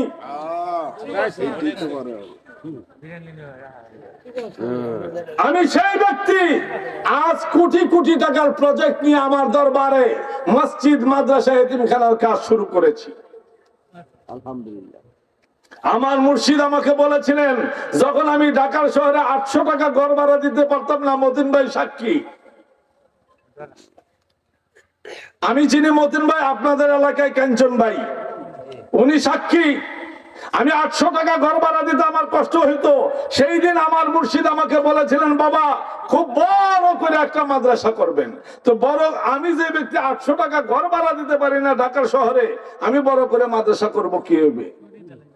আল্লাহর ওলির জবানের কথা আল্লাহ পাক কুদরতি ভাবে বাস্তবায়ন করাচ্ছেন। সুবহানাল্লাহ। এখন আমি যে কথাটা বলতেছিলাম, আমরা খাতুনে জান্নাতকে আহলে বাইত মানি, আমরা সেরা খোদা মাওলাই আলী কারামাল্লাহু ওয়াজহুল কারীমকে আহলে বাইত মানি, আমরা হাসনাইনে কারীমাইন অর্থাৎ সাইয়্যিদুনা ইমাম হাসান মুজতাবা এবং সাইয়্যিদুনা ইমাম হুসাইন রাদিয়াল্লাহু তাআলা আনহু ওনাদেরকে আমরা আহলে বাইত মানি। কিন্তু ওনাদের দোহাই দিয়া নবীজির অন্য কন্যাদেরকে আহলে বাইত থেকে বাদ দিয়ে দিলেন। ওনাদের দোহাই দিয়া আপনি নবীজির স্ত্রীগণকে আহলে বাইত থেকে বাদ দিয়ে দিলেন। এর চাইতে বড় ধোঁকাবাজি, এর চাইতে বড় ভণ্ডামি আর কি হইতে পারে? কোরআনের এই আয়াত, এই যে 28 নম্বর আয়াত, ইয়া আইয়ুহান নাবিয়্যু কুল লিআজওয়াজিকা, এই 26, 27, এই 27 নম্বর 28 নম্বর আয়াত থেকে এই আয়াতগুলোতে নাজিল হয়েছে নবীজির স্ত্রীগণের ব্যাপারে। এরপরে যখন 33 নম্বর আয়াত আসলো, ইন্নামা ইউরিদুল্লাহু লিইউযহিবা আনকুমুর রিজসা আহলাল বাইতি ওয়া ইউতাহহিরাকুম তাতহীরা। এখানে দেখবেন যখন নাকি আপনি 33 নম্বর আয়াতের মধ্যে যাবেন, এখানে দেখবেন একটা ছোট্ট তোয়া আছে, এটা ওয়াকফের জন্য চিহ্ন দেওয়া হয়েছে। কারণ যখন এই আয়াতের এই অংশটুকু নাজিল হচ্ছিল, তখন সেখানে হযরতে শেরে খুদা মাওলাই আলী এবং খাতুনে জান্নাত এবং হাসনাইনে কারীমাইন তাশরীফ আনলেন। তখন নবীজি বললেন যে না, হে আল্লাহ, আপনি যাদেরকে উদ্দেশ্য করে কোরআন নাজিল করেছেন তারা যেমন আমার আহলে বাইত, এখন যারা আমার চাদরের নিচে আসছে তারাও আমার আহলে বাইত। সুবহানাল্লাহ। তাহলে আমরা বলতে পারি যেন নবীজির কন্যা সাইয়্যিদাতুন নিসা ফাতেমা বাতুল, ফাতেমাতুজ জাহরা রাদিয়াল্লাহু তাআলা আনহা এবং হযরতে শেরে খুদা মাওলাই আলী এবং ইমাম হাসান এবং হুসাইন, আস্তে, উনারা আহলে বাইতের অংশ, কিন্তু উনারাই মূল আহলে বাইত আর বাকি কেউ আহলে বাইত না। এই ধরনের ভণ্ডামি মুসলমানদের ঈমানকে ধ্বংস করতেছে। আমার কথা কি বুঝতেছেন? আমরা পাক পাঞ্জাতন মানি না, আমরা আহলে বাইত মানি। কি মানি? আহলে বাইত। নাকি পাক পাঞ্জাতন? তো পাক পাঞ্জাতন হইলে কোরআন মানা হবে না। চ্যালেঞ্জ, বাংলাদেশের কোন মৌলবী যদি কালকে থেকে বসতে চান, কোন মৌলবী, কোন পীর, এটা মাইজবান্ডারি হতে পারে, সুরেশ্বরী হতে পারে, আক্রোশী হতে পারে, দেওয়ানবাগী হতে পারে, and others, I don't care it, যদি বসার ইচ্ছা থাকে বলেন, আব্দুল কাইয়ুম আল হুসাইনি 24 ঘন্টা রাজি। আমরা আহলে বাইতকে আমাদের ঈমানের অবিচ্ছেদ্য অংশ হিসাবে মানি, কিন্তু আহলে বাইতের যেমন ওয়াহাবীরা তাওহীদের দোহাই দিয়া নবীর শানের বিরোধিতা করে, তাওহীদের দোহাই দিয়া শানের রিসালাতে বিয়াদবি করে, ঠিক তদ্রূপ এই শিয়ারা আহলে বাইতের দোহাই দিয়া, তার মানে পাক পাঞ্জাতনের দোহাই দিয়া সাহাবায়ে কেরামের শানে বিয়াদবি করে। আজকে অনেকে আমাদের পীর ভাই পরিচয়ে, আমি সোজা বাংলা কথাই বলি, এটা যত বড় পীর ভাই হোক, যত বড় পীর হোক, পীর হোক, পীর ভাই হোক, যদি নবীজির কোন সাহাবীর ব্যাপারে, কোন সাহাবী, নবীজির সাহাবীরা আমাদের মতন মানুষ কিনা? না, জাহিরি ভাবে মানুষ কিনা? মানুষ। জাহিরি ভাবে মানুষ কিনা বলেন? মানুষ। ওনাদের ভুল ত্রুটি হতে পারে, কিন্তু ওনাদের কোন ভুল ত্রুটি দোষ অন্বেষণ করার বা বিচার বিশ্লেষণ করার কোন অথরিটি আমাদের নাই। কারণ আল্লাহর হাবিব বলেছেন, আস-সাহাবিয়ু কান-নুজুম বিআইয়িহিম ইকতাদাইতুম ইহতাদাইতুম, আমার সাহাবীগণ আকাশের নক্ষত্র তুল্য, তোমরা তাদের মধ্যে যে কোনো একজনের অনুসরণ করলে তোমরা হিদায়াতের দ্বার প্রান্তে পৌঁছে যাবে। এখন সাহাবী ভুল করছে, অনেকে প্রশ্ন তুলছেন ফেসবুকে আইসা, হাই রে টেটনার দল, ফেসবুকে দেখে পারস, আমার সামনাসামনি বস। বলতেছে সাহাবী যদি জেনা করে থাকে তাহলেও কি সাহাবীকে মানতে হবে? হ্যাঁ, সাহাবী যদি জেনা করে থাকে তারপরেও সাহাবীকে সাহাবী হিসাবে মানতে হবে। এখন প্রশ্ন, যেন জেনাকারী সাহাবী থাকেন কিনা? অবশ্যই থাকেন, অবশ্যই থাকেন। সাহাবীরা জেনা করছে, সাহাবীরা তওবা করছে। কথা বলেন না কেন? সাহাবীরা জেনা করছে, সাহাবীরা তওবা করছে। সাহাবীরা তওবা করে আমাদের জন্য তওবার দরজা খুলে দিয়ে গেছে। এই জন্যই তো সাহাবায়ে কেরাম মিয়ারে হক, সত্যের মাপকাঠি। বাংলাদেশে যত পীর আছে, যত পীর, শুধু বাংলাদেশ না, সারা পৃথিবীতে যত পীর আছে, একবারে খাজা বাবা থেকে ধরে, শাহজালাল বাবা থেকে ধরে, হুজুর গাউসে পাক থেকে ধরে, যত ওলি আব্দাল আছে, সব ওলিদেরকে যদি এক পাল্লায় তোলা হয়, আর আল্লাহর হাবিবের যেই কোনো একজন সাহাবীর যুদ্ধের মাঠে যে গুড়াই চড়তেন, ওই গুড়ার পায়ের তলায় যে ধুলিকণা গুলো লাগে থাকতো, ওই ধুলিকণা গুলো যদি এক পাল্লায় তোলা হয়, তাম পৃথিবীর সমস্ত ওলিদের বেলায়েত, কাশ এবং তাদের সমস্ত কারামতের চাইতে নবীর সাহাবীর গুড়ার পায়ের তলার ধুলির ক্ষমতা অনেক বেশি। সুবহানাল্লাহ, আল্লাহু আকবার, ইয়া রাসূলুল্লাহ,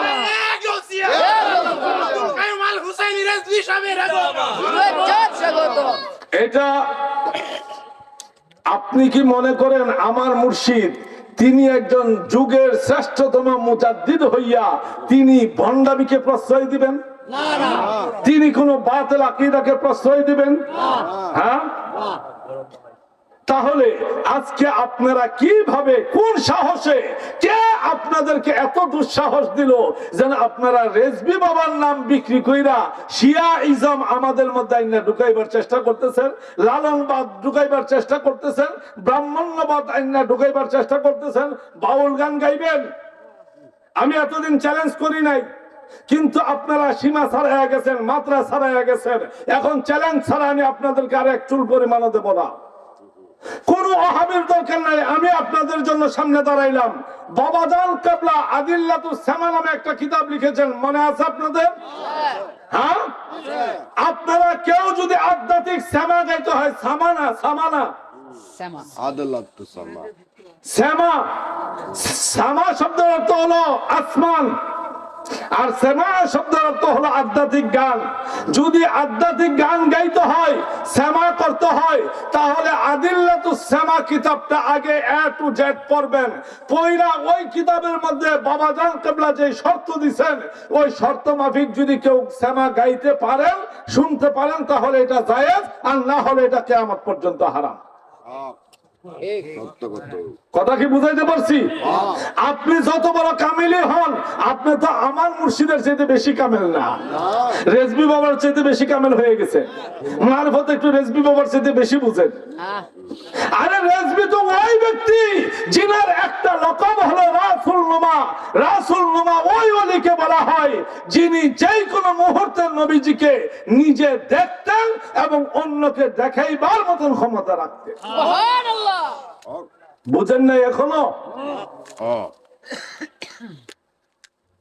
আপনি কি মনে করেন অন্য 10টা পীরের মতন রেজবি?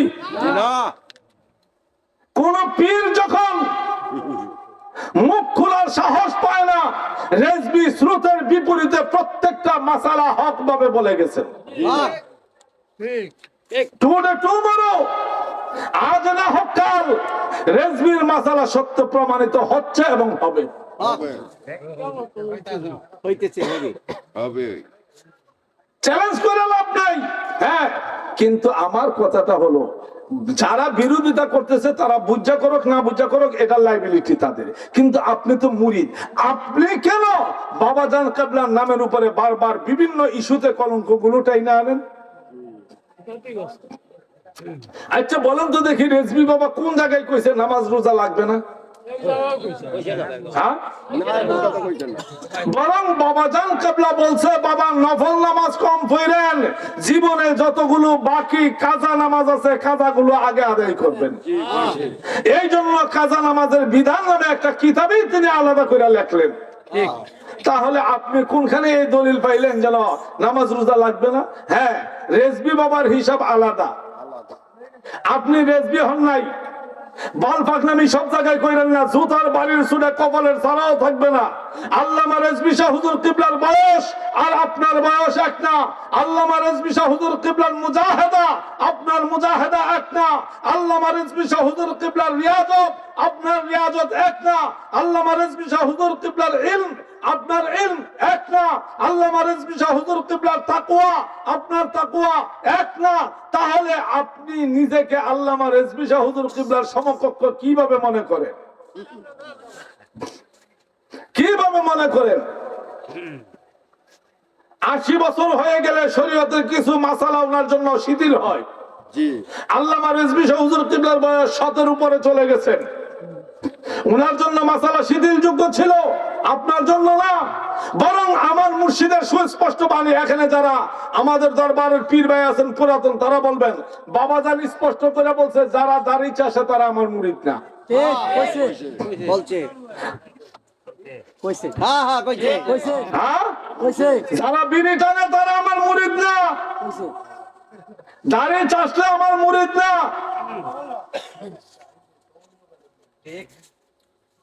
ও হেডি তো আপনি সমাজে কন্যা লালনের আখড়ায় সেউরিয়া পাড়া কুষ্টিয়াতে কি আশেক মাসেক চলে? মনমোহন দত্তের এখানে কি আশেক মাসেক চলে? এইটাই না আপনি এখানে লাগাই দিছেন। আপনি কি মনে করতেছেন আপনি রেজবি বাবা হয়ে গেছেন?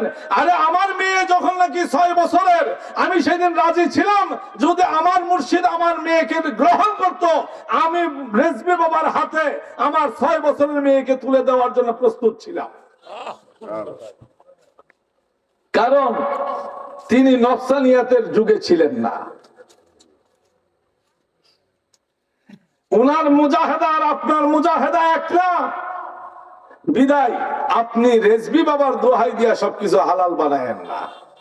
আপনি ভণ্ডামিতে লিপ্ত আছেন, থাকেন, বলেন যেন আমি অন্য পীরের কাছ থেকে এটা হাওলাত করে আনছি। হাওলাত বুঝেননি? হাওলাত বুঝেন? বুঝেন না। হাওলাত শব্দটা বুঝেনই নেই আপনারা। আমি হাকিকত ভাঙ্গি নাই তো আল্লাহকে বুঝেন নাই। যে এটা ধ্বজভঙ্গ রোগ আছে, বাচ্চা জন্ম দেওয়ার ক্ষমতা নাই, এটা বউরে পাঠায় আরেকজনের কাছে হাওলাত করে বাচ্চা আনতে।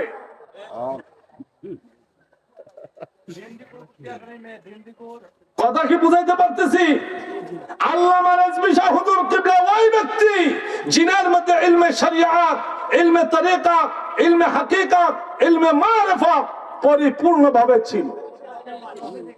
তাহলে আপনি আরেক পীরের ভণ্ডামি কেন রেজবিয়া দরবারের দোহাই দিয়া, আল্লামা রেজবি শাহ হুজুর কিবলার দোহাই দিয়া কেন আপনি রেজবিয়া দরবারের ভক্তদের মধ্যে এটা আমদানি করতেছেন?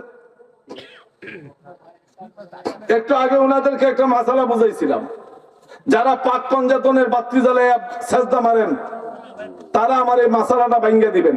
যদি না পারেন প্রকাশ্যে আপনাকে আমি জুতা মারবো, আপনার পীরের জুতা মারবো। যারা এই ভণ্ডামি গুলো করেন তাদেরকে আমি প্রকাশ্যে জুতা মারবো। আপনি পাক পঞ্জাতনের নামে বাতি জ্বালান। পাক পঞ্জাতন মানে নবীজি, সেরা খুদা মাওলানা আলী, মা ফাতেমা, ইমাম হাসান, ইমাম হুসাইন, এই 5 জনের নামে তো কথা বলেন না কেন? এই 5 জনের নামে না তো? এই 5 জনকে চিনছেন কারে দিয়া? মুর্শিদ দিয়া। আরে আস্তে, একজন করবেন কারে দিয়া? পীরের দিয়া। কথা বলেন কারে দিয়া? তো বাপ থিয়া আছে, দাদা লয়ান আছে, এটার জন্ম পরিচয় কি ঠিক থাকবো? হ্যাঁ, তো আপনি পীরের বাতি না জ্বালে পাক পঞ্জাতনের বাতির মধ্যে ঢুকলেন কেরে? পাক পঞ্জাতন তো অনেক উপরে, আপনার পীরের বাতিটা জ্বালানো আপনার জন্য ফরজ, এটা আপনার জন্য নফল। হক পীরের নামে জ্বালানি কেমন? এখন আপনি প্রথম বাতি কার নামে জ্বালানোর দরকার? পীরের নামে জোরে বলেন। পীরের নামে মানলেন? মানছি। বেশ, আপনি পীরের নামে প্রথম বাতি জ্বালাইলেন। এখন আপনি তো অবশ্যই একটা তরিকা মানেন, নাইলে তো আপনি পীর ধরলেন না। হইলে কাদরিয়া, চিস্তিয়া, নকশবন্দিয়া, মুজাদ্দিদিয়া, সরোয়ারদিয়া, নিজামিয়া, ওয়াইসিয়া, কুতুবিয়া, এমদাদিয়া, সানুরিয়া, সাত্তারিয়া, যে কোনো একটা তরিকা তো অবশ্যই মানেন। তো পীরের নামের বাতি জ্বালাইলেন, তো আপনার তরিকার ইমাম কি অন্যায় করছে যেন উনি কেন বাতিটা পাইল না?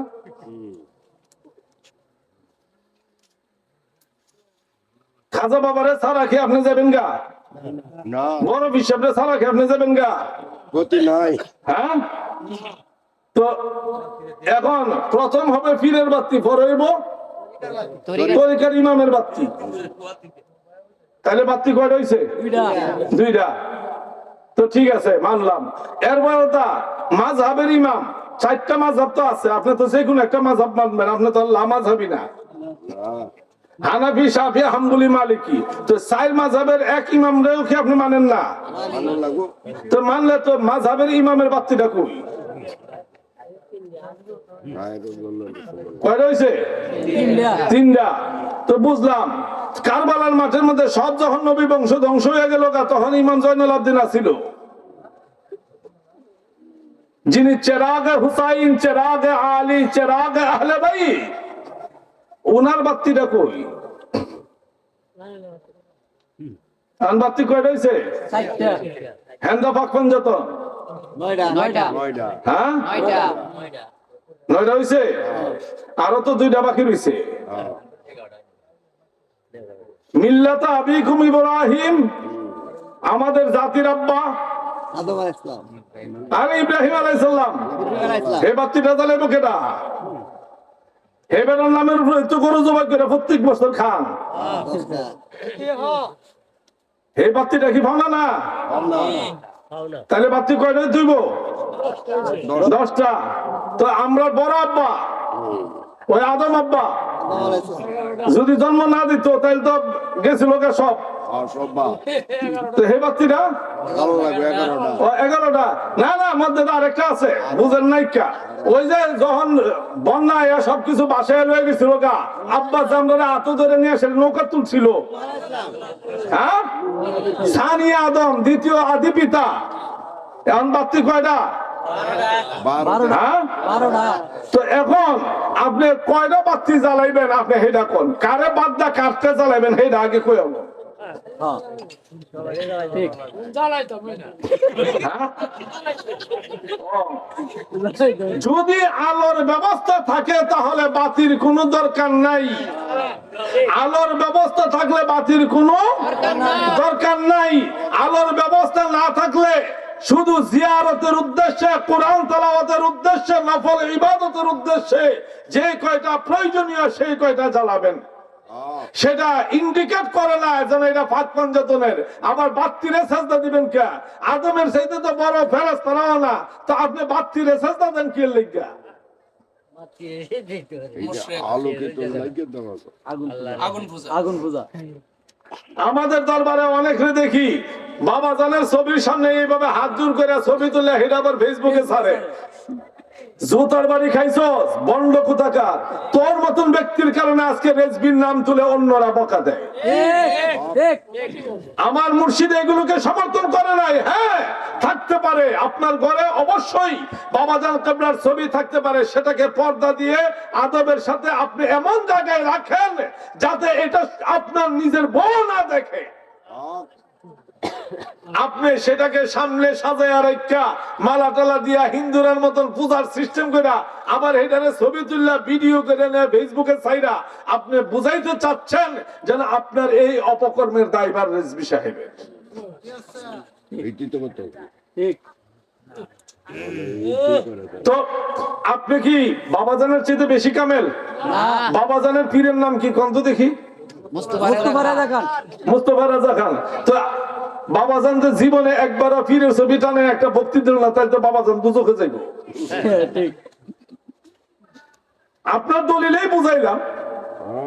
তাহলে যে বাবা জানের দাদা পীর আলা হযরত আজিমুল বারাকাত ইমাম ইশক মুহাব্বত ইমাম আহলে সুন্নাত, যিনি হিজরি 14 শতাব্দীর মুজাদ্দিদ, যিনি 1400 বেশি কিতাব লিখেছেন, সে আলা হযরত তো কোনদিন এইভাবে ছবি সামনে নিয়ে একটা বক্তৃতা দেন নাই, বাবা জানও দেন নাই, বাবা জানের পীর মুস্তাফা রাজা খানও দেন নাই। ওনারা সব দুজকে যাইব, মনে হয় ওনারা মারফত বুঝে নাই, আপনি ওনাদের সাথে একটু বেশি কামেল। তাহলে এই যে কাজগুলো করতেছেন, এই কাজগুলো কেন আপনি রেজবিয়া দরবারের নাম দিয়া, বাবাজান কেবলার নাম দিয়া কেন করেন? আপনি মাইজভান্ডারীদের মধ্যে দেখছেন, আপনি সুরেশ্বরীদের মধ্যে দেখছেন, আপনি আক্রোশওয়ালাদের মধ্যে দেখছেন, আপনি দেওয়ানবাগীওয়ালাদের মধ্যে দেখছেন, আপনি অন্য কোন পীরের দরবারে দেখছেন। যদি অন্য কোথাও আপনি দেখে থাকেন, লাকুম দীনুকুম ওয়ালিয়া দিন, যার যারটা তার তার কাছে, সেটা আমার মাসলকের না, সেটা আমার তরিকার না, সেটা আমার মাযহাবের না, সেটা আমার মানহাজের না, সেটা আমার দরবারের না। দরকার নাই। লালনের গান কি আমার দলিল? না বলেন। না, লালন তার অবস্থান থেকে সে গান লিখছে, এটা নিয়ম। সূত্র যেটা বলে, সূত্র বলে প্রত্যেকটা ভাবক তার নিজের মনের কল্পনা দিয়ে গান লিখে, সেটা রং অর রাইট, কখনো সঠিক হবে, কখনো বেঠিক হবে। এই জন্য কোন ভাবকের গান কোন জায়গায় দলিল হতে পারে না, হতেই পারে না। বাবাজান কেবলাকে দেখছেন কোনদিন কাহারো গান দিয়া কোন জায়গায় দলিল দিছে? হ্যাঁ, তাহলে আপনি লালনের গান, এমুকের গান, তমুকের গান আইনা সেটা ঢুকাই দিতেছেন। কোথাকার কোন আবুল সরকার মুত্তাফা নিল না, আজ্ঞা হোসেন হেইতের গান আইনা ঢুকাই দিতেছেন। কোনখানকার কোন মমতাজ হেইতের গান আইনা ঢুকাই দিতেছেন কেন? আল্লামা রিজভীকে চিনতে হলে আগে কোরআন সুন্নাহকে চিনেন। আমি দরবারে বলেছি, বহুবার বলেছি, যেন আমি রিজভীকে মানি না, আমি কোরআন সুন্নাহ মানি। কোরআন সুন্নাহকে মানতে যাই আমি রিজভীকে মানতে বাধ্য হইছি। যারা আজকে আমাদের দরবারের বিরোধিতা করে, সে ওহাবি হোক, খারিজি হোক, তাকে বলেন আমার সামনে বৈশা আমার পীরের দোষ কি আছে সেটা আগে প্রমাণ করুক। আমি ব্যক্তি আব্দুল কাইয়ুমের দোষের দায়ভার, লাইবিলিটি আমার পীরের উপরে যাবে না, যেহেতু আইনের নিয়ম হলো হিজ ইজ হুজুজ, যে অপরাধ করে তার বিচার শুধু তারই হবে। তাহলে আপনি এমন কাজ কেন করবেন? আমরা আহলে বাইতকে ভালোবাসি, আহলে বাইত আমাদের ইমানের অবিচ্ছেদ্য অংশ, তবে আমরা শিয়াদের মতো করে মানি না। আহলে বাইত বলতে আমরা গোটা নবী পরিবারকে মানি। গোটা নবী পরিবারের মধ্যে খাতুনে জান্নাতও বাদ যাবে না, শেরে খোদা মাওলানা আলীও বাদ যাবে না, ইমাম হাসান হুসাইনও বাদ যাবে না, নবীজির বাকি 3 কন্যা যায়নাব, রুকাইয়া, কুলসুম, ওনারাও বাদ যাবে না, নবীজির 4 পুত্র সন্তান তৈয়ব, তাহের, কাসিম, ইব্রাহিম, ওনারাও বাদ যাবে না। এই আহলে বাইতের পুরা গন্ডির ভিতরে নবীজির 13 জন বিবি উম্মুল মুমিনিন, ওনারা কেউ বাদ যাবে না। তাহলে আমরা মানি পুরো আহলে বাইত, আর আপনারা মানেন ওই ভণ্ডদের মতন অর্ধেকটা। কথা কি বুঝাইতে পারতেছি? খাস করে সামনে এনে কয়ে দিতেছে আপনি কি আহলে বাইত মানেন না? হ্যাঁ মানি। তাইলে এই আহলে বাইতের সাথে যে মুআবিয়া যুদ্ধ করলো, লাগাই দিলেন। আচ্ছা, আপনি বেশি জ্ঞানী নাকি নবীজি বেশি জ্ঞানী? হ্যাঁ, না, মনে হয় নবীর তো, আপনার তো সার্টিফিকেট আছে ওই হেতারার মতন। হেতারা যে কইছিল বেলা আমাকে সার্টিফিকেট আছে, নবীর কোনো সার্টিফিকেট নেই। এর লাগেই তো আমার মুখ বালা না, এই জন্যই আমার মুখ বালা না। 2 দিনের ফকিন্নি ভাতে রেখে অন্য। নবীজি বলেন ইন্নী বুইস্তু মুআল্লিমান, নিশ্চয় আমি শিক্ষক রূপে জমিনে প্রেরিত হয়েছি। মুহাম্মদ সাল্লাল্লাহু আলাইহি ওয়াসাল্লাম, he is the greatest teacher in the world, he is the greatest philosopher in the world, he is the greatest lawyer in the world, he is the greatest scientist in the world, he is the greatest emperor in the world, he is all-rounder prophet, he is light in light from Allah, cosmic light Muhammad, cosmic light Allah, bolun subhanallah, subhanallah। আরে জিব্রাইলের সীমানা যেখানে শেষ, জিব্রাইল, মিকাইল, আজরাইল, ইসরাফিল সব সীমানা শেষ, সেখান থেকে আমার নবীজির সীমানা শুরু। একটা গল্প বলবো, আমি কিন্তু গল্প টল্প গাইতে জানি না। ওই যে গান ভুল করছি জীবনে, মারাত্মক ভুল করছি জীবনে। যদি এই কিতাবাদি না কিনা 20-25টা গানের ক্যাসেট কিনা খালি এটি মুখস্থ করতাম, তাইলে আজকে মার্কেটটা দাদা আছে পাইলাম না। আপনি শুধু আমার ওই নাতিরে দুষেন না, আমার নাতি ছাড়া হ্যাঁ প্রত্যেকটা সাবজেক্টে প্রত্যেকটা ক্লাসে তার ফার্স্ট ক্লাস ফার্স্ট। আর বাকি যেগুলো ডিব্বা মার্কা, যেগুলো কোনো সার্টিফিকেটই নাই, নন কোয়ালিফাই, সেগুলো এখন মার্কেট খাইয়া লইছে। তাহিরের যথেষ্ট যোগ্যতা আছে, তার যথেষ্ট ইলমি যোগ্যতা আছে, তাকে ধাক্কা দিয়েন না, বরং তার নাম বিক্রি করে যেগুলো তৈরি হয়েছে মাঠে, এগুলোর একটারও কিন্তু ব্যালেন্স নাই। তাহিরি, দাখিল, আলিম, ফাজিল, কামিল প্রত্যেকটাতে সে ফার্স্ট ক্লাস ফার্স্ট। আমাদের সাথে হয়তো আমলি মাসালাই একটু মত পার্থক্য আছে, থাকতে পারে, কিন্তু হ্যাঁ কিন্তু আমরা এক পীর বোনের পুত, তার বোন জামাই রুহুল কুদ্দুস আমাদের পীর ভাই, বিদায় তারা ধাক্কা দা ফালাই দিয়েন না। সে তারে নিয়ে গেছিল শিয়ারা, আমি তারা ধাক্কায় দুঃখায় খামছায়া খুমছায়া সীমানার মধ্যে আনছি, যার কারণে গত বছর যখন আমি হসপিটালে, সে মনে হয় তার আপন ভাই মারা গেল, সে এইভাবে কাঁদবে না। আমি হসপিটালে শোনার সাথে সাথে সে পাগল হয়ে গেছে। আমার চিকিৎসার জন্য সে 1 লক্ষ টাকা দিছে, নিজে গেছে হসপিটালে আমাকে দেখার জন্য। কারণ সে বলছিল, দাদা আপনি এই এত অল্প সময়ে চলে গেলে আমরা কানা হয়ে যাব, এই দেশের শিয়ারা আমাদেরকে খালি পেয়ে যাবে, দাদা আপনি যাবেন না। তার ইলমি যোগ্যতা আছে, হয়তো তার এক্সপিরিয়েন্স কম। এক্সপিরিয়েন্স বুঝেননি, দাও যত বসাইবেন এটা ধার তত বাড়বে। এই জন্য ওই যে কথাটা বলতেছিলাম, যেন নবীজি সৃষ্টির আদিতেই নবী ছিলেন, কিন্তু 40 বছর বয়সে সেটা প্রকাশ করলেন কেন? কারণ কিছু কাটে ধারে, কিছু কাটে ভারে। এই জন্য এই যে বাংলাদেশের ট্যাবলেট মৌলবীগুলো এখন বাইরেছে, হাইব্রিড মৌলবীগুলো সব কেরাচ্ছা, এই কেরাচ্ছা মৌলবীরা ওয়াজ শুনলে ইমান ধ্বংস হয়ে যাবে। বয়সের একটা হিসাব আছে। এই জন্যই আল্লামা রেজভী শাহ হুজুর কিবলা জবানে যে কথা বলতেন, উনার কথার যে ওজন, আমি আব্দুল কাইয়ুম যদি কিয়ামত পর্যন্ত ল্যাংড়া হইয়া লঙ্গি গলায় বেঁধা ওই কথা বলি, আমার কথা কেউ গিলবে না। কথা কি বুঝাইতে পারতেছি? হুজুর কিবলার বয়সের একটা হিসাব ছিল। যখন আপনি ইলমের জগতে যাবেন, যখন তাসাউফের জগতে যাবেন, সেখানে আপনার যখন এটা আস্তে আস্তে মুযাকারা হবে, মুশাহারা হবে, তখন এটার ধার আস্তে আস্তে বাড়তে থাকবে। আমার মূল কথাটা ছিল যে এই যে আমি গান গজল শিখতে পারি নাই, আমার মৌলিক হিসাব হলো কিতাব। এই জন্য আমি সবসময় বলি, দক্ষ আলেম বানাও, মুরিদ বানায় না। মুরিদ বানাইলে লাভ হইতো না, দক্ষ আলেমের দরকার। আমাদের রেজবিয়া দরবারে এই মুহূর্তে আমরা যে প্রজন্মটা আছে, আমরা চলে গেলে এই যে পরবর্তী ধাপে এই যে ওরা আছে, এই ছেলেগুলোকে এখন মাঠে আনতে হবে। আপনারা বাহির থেকে এই গান গাওয়েন না, বাউল মৌলবী দাওয়াত দিয়ে আনেন কেন? আমাদের ছেলেগুলোকে আপনারা মাঠে তুলতে পারেন না? ওদেরকে যদি এখন স্টেজ না দেন, মাইক না দেন, ওরা শিখবে কোত্থেকে? বারাইটা মৌলবী দিয়ে আপনারা ওয়াজ করাইবেন, বারাইটা মৌলবী দিয়ে আপনারা সব কাজ করাইবেন, আবার বলেন যেন রেজভী বাবার ফতুয়া মানি। রেজভী বাবার ফতুয়া মানলে আগে আলেম বানা, আলেম তৈরি করেন, দক্ষ আলেম তৈরি হইতে হবে। মসজিদ করেছেন সমাজের সাথে ডিনাই করে, মসজিদের পাশে একটা মাদ্রাসা করেন।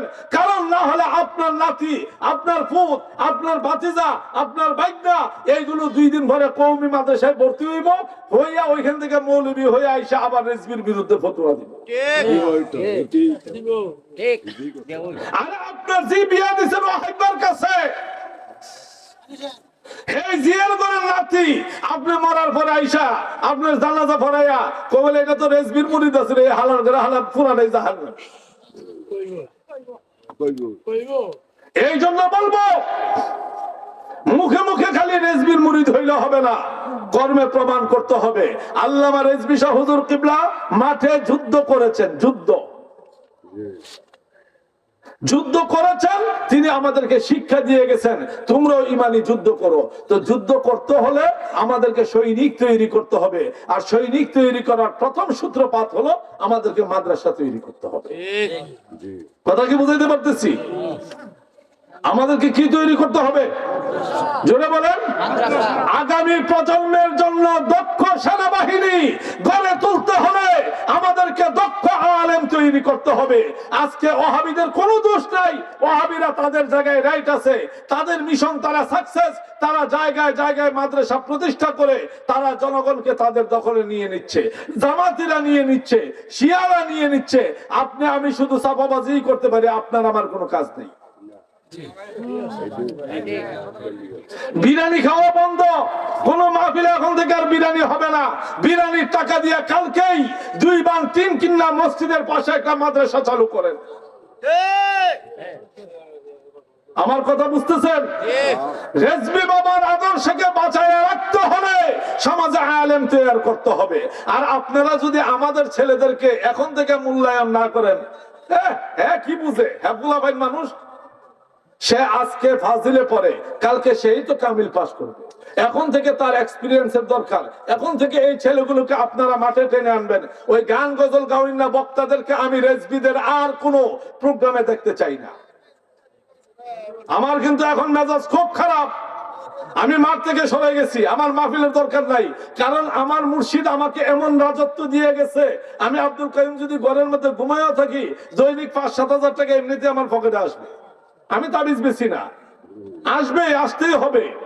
এরপরে তো আমার আরেক ব্যবসা আছে, সই বেশি, লাউ বেশি, কুমড়া বেশি, উদ্দা বেশি, ছাগল বেশি, হাঁস বেশি, মুরগ বেশি, সব বেশি। কারণ আমার একটা বিশাল এগ্রো ফার্ম আছে। এই ওয়াজ মাহফিল কইরা খাওয়ার সময় নাই। কিন্তু আমার কথা হলো, আমি আসছি কেন আসছি? শুধু আপনাদেরকে ঘুম থেকে জাগিয়ে দেওয়ার জন্য। এটা আমার ইমানি দায়িত্ব। কারণ আমি যে কোনো মুহূর্তে চলে যাব। আমাদের জন্য নতুন আর একটা মাঠ এখন সৃষ্টি করতে হবে। আমরা কিন্তু নিজেরা ঘুমায়া থাকলে আমাদের ঘর পর্যন্ত এখন বাতিলেরা ঢুকে যাবে। কথা কি বুঝাইতে পারতেছি ভাই? আল্লাহর দোহাই লাগে, আপনাদের পায়ে ধরি। এখন আর গান গজলের সময় নাই, এখন আর গল্প বলার সময় নাই, এখন আমাদের যুদ্ধের সময়। যুদ্ধ মানে আপনি মারামারি করবেন, কালকে যা আরেকজনের ঘর ভেঙে দেবেন, আমি সেই যুদ্ধের কথা বলি নাই। যুদ্ধ মানে হলো তাদের সাথে ইলমি মুনাজারা হবে আমাদের। কই এই আবু বকর সিদ্দিক সাক্ষী, মেজো ভাইজান সাক্ষী, এদেশের যারা ফেসবুক চালায় তারা সাক্ষী। আমি ধাক্কা তো সবগুলো বড় বড় জাহাজে ধাক্কা দিছি, কোন জাহাজ আমার ডিঙ্গি নৌকার সাথে পাল্লা নিতে পারে নাই। কারণ এটা মেড ইন রেজভী, এটা মেড ইন, কথা বুঝেন নাই? Made in Rezvi. এই জন্য বলি আপনারা আগামীর জন্য তৈরি হন। ওই কি জানি একটা গল্প বলতে চাইছিলাম, কোন প্রসঙ্গে?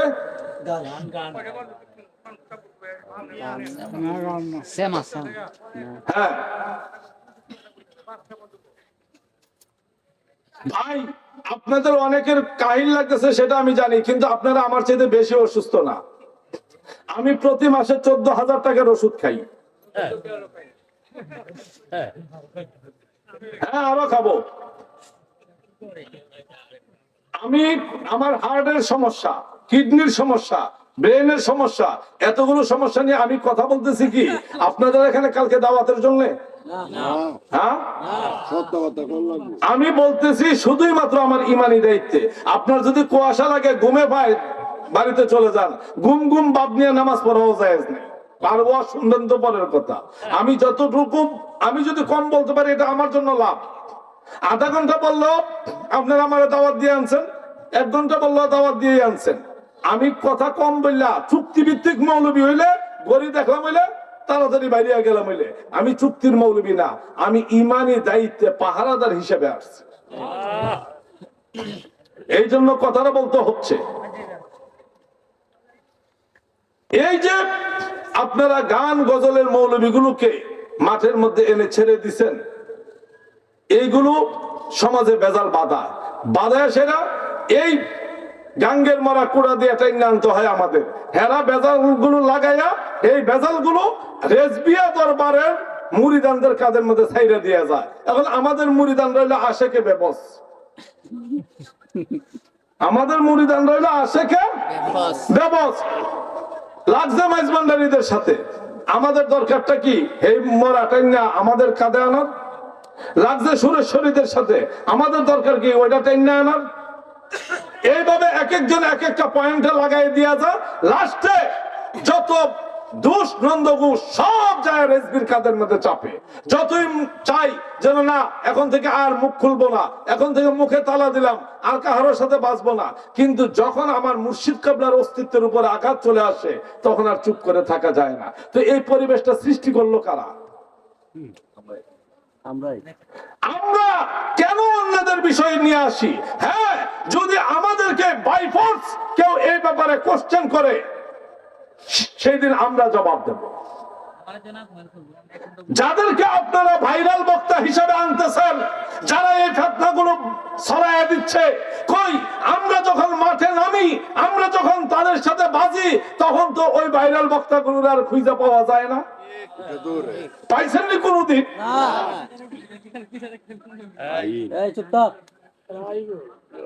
একটা মাসালা বইলে আমি বিদায় নিচ্ছি, সেটা হলো একটা দল আছে লামাযাবি, আহলে হাদিস। আমরা জুমার সানি আজান কোথায় দেই? হ্যাঁ, দরজায়, মানে মসজিদের বাহিরে। এই লামাযাবিরাও সানি আজান দরজায় দেয়। তাহলে তাদের সাথে আমাদের মিল আছে কিনা? কথা বলেন। একটা মাসালায় মিল আছে কিনা? আকীদায় মিল আছে? হ্যাঁ, অন্যান্য আমলে মিল আছে? তো যাদের সাথে আমাদের আকীদা এবং আমলে মিল নাই, একটা মাসালায় মিল থাকলেই আমরা তাদেরকে সমর্থন দিতে পারি না। আধ্যাত্মিক সেমা জায়েজ, অবশ্যই জায়েজ, এবং সেটার জন্য বাবাজান কেবলা 151টা দলিল দিয়ে আদিল্লাতুস সেমা কিতাব লিখছেন। এখন আপনি যে সেমা করেন, আপনি তো বাবাজান কেবলার কিতাব মানেন না, আপনি বাবাজান কেবলার হুকুম মানেন না, আপনি শুধু সেমা কাওয়ালির দলিল দিয়ে পাইলেন, বাবাজান কেবলা যে আরো কিছু লিখে গেছে সেইগুলো পাইলেন না।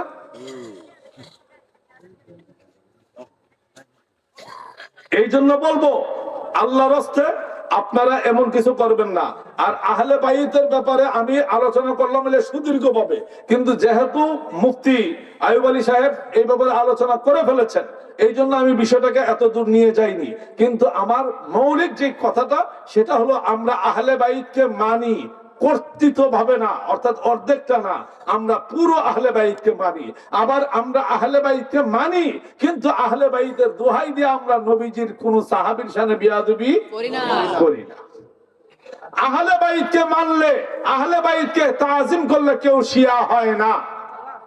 কথাটা মনে রাখবেন, আহলে বাইতকে মানলে, আহলে বাইতকে তাজিম করলে কেউ শিয়া হয় না। শিয়া হওয়ার লক্ষণ হলো আহলে বাইতের দোহাই দিয়া সাহাবায়ে কেরামের দোষ ত্রুটি অন্বেষণ করা, সাহাবায়ে কেরামকে গালাগালি করা, সাহাবায়ে কেরামের উপরে আঙ্গুল তোলার নাম হলো শিয়াবাদ। ঠিক আছে, কথা কি বুঝাইতে পারতেছি? এখন যদি উনি মক্কা মদিনার ইমামও হয়, কথা বলেন, মন থাকবে? আপনি আমারে বুঝাইন না বলে হুজুর উনি এই মুখখানে মুখপীর। বাবাজানের সেই ওয়াজ মনে আছে? বহুবার বাবাজান ওয়াজ করেছেন এটা। হাসরের মাঠে পীরদের মধ্যে 12টা দল হবে, 11টা দল পীর এবং তাদের মুরিদানকে কুকুরের মতন টেনে টেনে জাহান্নামের আগুনে নিয়ে যাওয়া হবে। বিদায় এটা মনে কইরেন না যেন বাংলাদেশের সব পীর বেহেশতের বড়িপাতা। না, বিল্লাহ। আকীদা বুঝতে হবে, আকীদা বুঝতে হবে। আমরা শুধু ওয়াহাবিবাদের বিরোধিতা করি না, ওয়াহাবিবাদ সহকারে যতগুলো বাতিল ফিরকা আছে, যতগুলো বাতিল ফিরকা, কয়টা? 72টা। কয়টা? এই 72টা বাতিল ফেরকা আমাদের কাছে সমান, কারণ গুয়ের কোন পিঠি সুন্দর। কথা কি বুঝাইতে পারতেছি? 72 বাতিল আকীদাকে নবীজি জাহান্নামী বলেছেন। যদি তাদের কোনটা ভালো থাকতো তাহলে নবীজি একটারে বাদ দিলেন না। তো আল্লাহর হাবিব উনার নুরানি জবান মুবারকে যে 72টা দলকে জাহান্নামী বলছে, আমরা সেই 72 দলের কোনটাকেই সাপোর্ট করতে পারি না। তারা লেভেল পাল্টাবে, কারণ সুরের কাজই হইলো যদি এক রূপে ধরা খেয়ালা তাহলে সে আরেক রূপ ধারণ করে। এই ঈমান চোরেরা এক একবার এক এক রূপে আমাদের কাছে আসবে, কিন্তু আমাদেরকে সতর্ক থাকতে হবে, কারণ আমরা নবীজির গোলাম। কথা কি বুঝাইতে পারতেছি?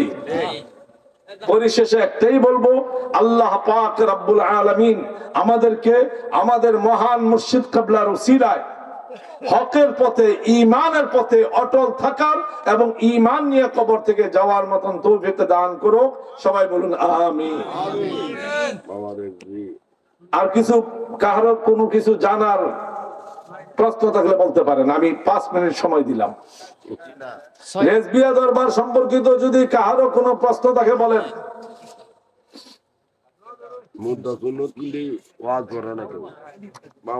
নাই তো আর? বেশ, এবার আমরা আরেকটা কথা বলি।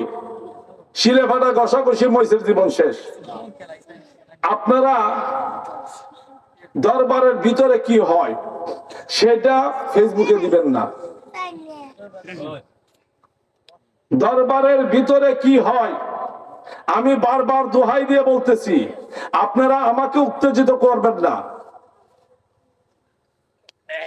দরবারের ভিতরে অনেক কিছুই হতে পারে, ইন্টারনাল বিষয়। আপনাকে কে এই অথরিটি দিছে? এই রেজবিয়া দরবারের নামে যতগুলো ইউটিউব চ্যানেল আছে এখন থেকে সব বন্ধ থাকবে। কোন শাহজাদা কোন ইউটিউব চ্যানেলকে সাপোর্ট দিতে পারবে না, কারণ এই ইউটিউবাররা আমাদের দরবারকে বাহিরে প্রশ্নবিদ্ধ করতেছে, কলঙ্কিত করতেছে। সব ইউটিউব বন্ধ। ভিতরে কি হয়? শাহজাদার পায়ের মধ্যে কেনা যায় সুমা দিতেছে, শাহজাদা গেঞ্জি পরে রাখছে, হেই ছবি হেই ভিডিও নিয়ে সেটা ফেসবুকে দিতে হবে। আবার এটা আশেক, তোর মতন বদমাইশ আশেক রেজবিয়া দরবারের দরকার নাই, আমাদের চাইতে বেশি আশেক। আমরা মায়ের খাইয়া, আরে বিয়ের পরে যখন আমার বড় ছেলের বয়স 1.5 বছর হয়েছে, তখন বড় বাচ্চা ছাড়া 3.5 বছর জঙ্গলে জঙ্গলে ঘুরতে হয়েছে। জীবনে কত মায়ের খাইছি এটা ব্রাহ্মণবাড়িয়ার যারা পুরাতন মুরিদ আছে তারা জানে। তুই এখন নতুন হাইব্রিড মুরিদ হইছস, তুই সব নিয়ে এসে ফেসবুকে তুলে দিস। এই জন্য বলবো এই কাজগুলো কেউ করবেন না, কেউ না। আপনারা করেন, আপনাদেরকে তো কেউ চিনে না। দোষ টাকার উপরে, বাবাদান কাবলার উপরে। আমাকে অনেকে প্রশ্ন করে আপনাদের শাহজাদারা, আমি সোজা কথা বলি, দেখেন ওনারা সরল টাইপের মানুষ, আর হাজার হাজার ভক্ত মুরিদানদের মধ্যে ওনারা কাকে এভাবে চেক দিয়ে রাখবেন? তো আপনি যে ভক্ত রূপে ইমান ঢুকা দরবারের ইজ্জত নষ্ট করতেছেন, আপনার তো জন্মের ঠিক নাই। যারা এগুলো করে আমি চ্যালেঞ্জ করলাম, যদি সে আমার সন্তান হয় তার জন্মের ঠিক নাই। জুতা দিয়া বাইরে ওই কুত্তার বাচ্চারে দরবার থেকে বের করে দাও। দরবারের অভ্যন্তরীণ বিষয় ফেসবুকে যাবে কেন? আজকে তোমাদের কারণে আমরা বাহিরের কারো কাছে মুখ ধরতে পারি না। তোমরা এত চালাক হয়ে গেছো, তোমরা এমুক বাবার দোহাই দিচ্ছ, তমুক বাবার দোহাই দিচ্ছ। তোমাদের দোহাই কি দরবার হইছে? তোমাদের কার কতটুকু অবদান আছে? এই জন্য বলবো এগুলো রোধ করতে হবে। আপনার এলাকায় যদি কেউ এগুলো করে আপনারা প্রতিরোধ করবেন, আমার এলাকায় করলে আমি প্রতিরোধ করব। আমরা যদি জায়গায় জায়গায় তাদেরকে ব্যারিকেড দেওয়া শুরু করি, অন্তত পক্ষে দরবারে এখন যে একটা উশৃঙ্খল পরিবেশ আছে সেটা আস্তে আস্তে বন্ধ হয়ে যাবে। আল্লাহ পাক রব্বুল আলামিন মহান মুর্শিদ কিবলার রূহানি ফায়েজ আমাদের সবাইকে দান করুক। সবাই বলুন আমিন। সবাই দুরূদ বলুন আল্লাহুম্মা সাল্লি